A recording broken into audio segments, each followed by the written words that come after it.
Hey guys, so a couple of days ago, I got an email from one of my subscribers sharing this game with me. It was such a nice game that I wanted to share it with you guys and show how they created a really crushing kingside attack and ultimately followed through with it to get the win. Let's take a look. All right, so here we go, e4, c5. Now, as you can see, this subscriber was slightly higher rated than most of the average audience on this channel, but there's still a lot that we can learn from this. So we have the Sicilian defense, and by far, the main line is knight f3, d4. You go into a ton of theory and you have to really know what you're doing.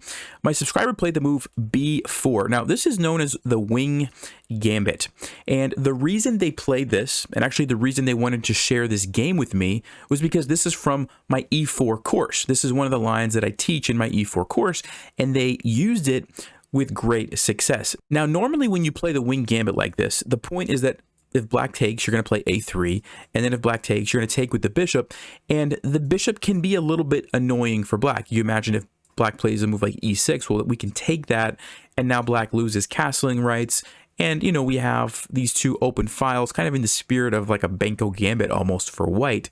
You get some compensation for that lost pawn. However, the way that I teach this in my course is completely different. And actually, I don't think that I've ever seen this before prior to preparing for creating this course. So you're going to see it as we go through this game. This person played e6. They didn't take it right away. Knight to f3, and now they decided to go ahead and accept it. And one of the reasons black likes to do this is now that the bishop is already on the diagonal, after a3 and they take it, if we were to take here with our bishop and try to, you know, force black to lose castling rights, well, black would simply take it now, and they don't have to worry about that. They can still castle and go on with the game. So I think that's kind of what black was doing by delaying capturing it. So here, my subscriber played a killer move. I say it's a killer move. It's actually a bad move according to Stockfish, but practically speaking, it does very, very well. And this is what I teach in the course. Rook takes a3.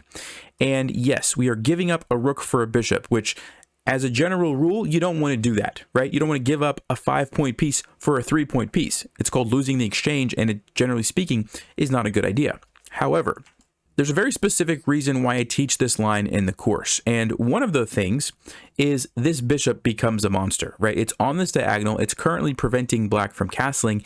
And you really have to watch out for the rest of the game about these dark squares. They can become weaknesses. This extra rook that black gets is not going to be effective early in the game. It's going to take a while for that to happen. So essentially the way that you play this line is you sacrifice the rook, and then you play very aggressively, and you try to attack the king. And we're going to see exactly how that happens as we go through this game.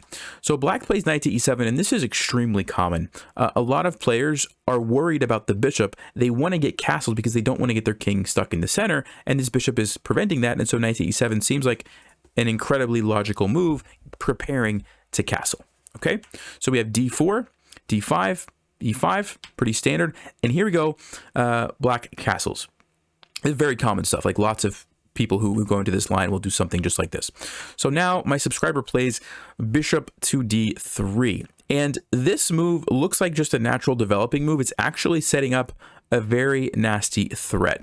And this person actually did see the threat. What happens a lot of times here is players will play the move knight b to c6, just developing their knight. And what they forget about is what's called the Greek gift sacrifice.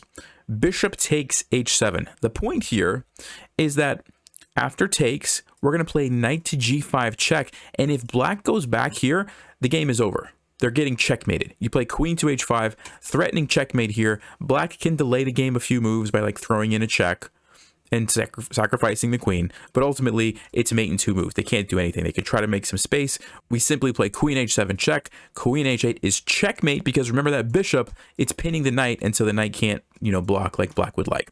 So that's kind of the idea. Now, black can survive if they play king to g6, but then they have to play this line, which is extremely difficult to play and very, very difficult for black to hang on. If you want more details about this position, the course covers all of that stuff. So make sure you check that out. There is a Black Friday sale on. Links in the description, 30% off. Just use the code Black Friday, okay? But this is so much fun. Like queen g4 is a line, h4, queen d3. There's lots of ways you can approach it. Very, very risky for black. But this person actually had an idea of what was happening and played the move h6. And so they just immediately kind of stop the knight from coming in, and there's no, bishop sacrifice, which is a really good move. I think that's the top engine move, actually. Yeah, it is. It's overlooked by a lot of players, but if they see it, we have to resort to other means. However, the game is not over, and white still has a lot of attacking chances, and that's exactly what my subscriber goes into here. Plays c3, bishop to c2. This is another concept that I teach in the course, creating the bishop and queen battery along this diagonal, and it's a hard threat for black to figure out how to stop, right? Because normally you would have your knight on f6 controlling that square, but in these lines a lot of times the pawn on e4 is preventing that. So rook to e8, queen to d3, and here we go. This is again a mate in 2, right? The black has to deal with. So black plays knight to g6 to try to block off the diagonal, and my subscriber plays a fantastic move here, h4. And the threat is very simple. We're going to play h5, kick the knight away, and then follow up with the queen coming down, right? So black plays h5 themselves, trying to stop it. And here we have knight to g5, taking advantage of the fact that the pawn no longer controls that square. So we're bringing the knight forward. And after knight e7, black's trying to kind of bring more pieces over to the king side to defend. There is a killer move here. My subscriber actually missed this one. They played a pretty nice move, but they missed a really killer move here. If you'd like to pause, what do you think white's best move is in this position? Well, if you had a chance to look at that, the move is queen to f3, just sliding the queen over. And the point is that you're threatening two major threats at the same time, and black cannot deal with them. Obviously, they don't want to allow the queen to come in on f7. Once that pawn is gone, then this becomes weak, and that's a target. Also, the king is about to get checkmated. So you kind of want to deal with that, maybe something like knight to f5. But there's also this threat. And now we can take over here, and we're coming in on h7, and the bishop is controlling this, and black is in big trouble. Stockfish is saying there's a way to survive by sacrificing the queen, basically. And okay, the game can go on because you clear some space for your king to run, I guess. But the point is, it's basically over for black, right? So that was a really nice move. My subscriber missed that, though, and played g4. Now, this is still a good idea. I still definitely like what's happening here, trying to get rid of this h-pawn to kick away the knight and ultimately get the queen in that way. So really good idea. Not quite as good as queen to f3, but the game goes on. And now h5, and black has to figure out what to do here. He decides to go back, which looks very logical. It's actually completely losing. Apparently, according to Stockfish over here, knight to f5 is the only way black stays in the game. And the idea is it unleashes an attack on the knight. So if we take here, black's going to take our knight, and then we actually don't really have anything after this. The king can just take. However, black misses that, goes for here, and now white just simply pushes the pawn, and white's totally winning. Black's in trouble. You can't really stop this pawn. You don't want to take it because you open up the rook. But if you don't take it, it's going h7, which is what happened in the game, and black is toast.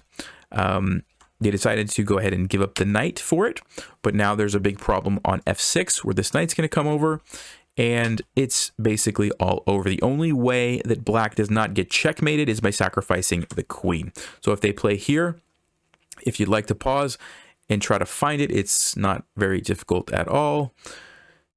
That's correct. Rook h7 is just checkmate in one move. So that's the idea.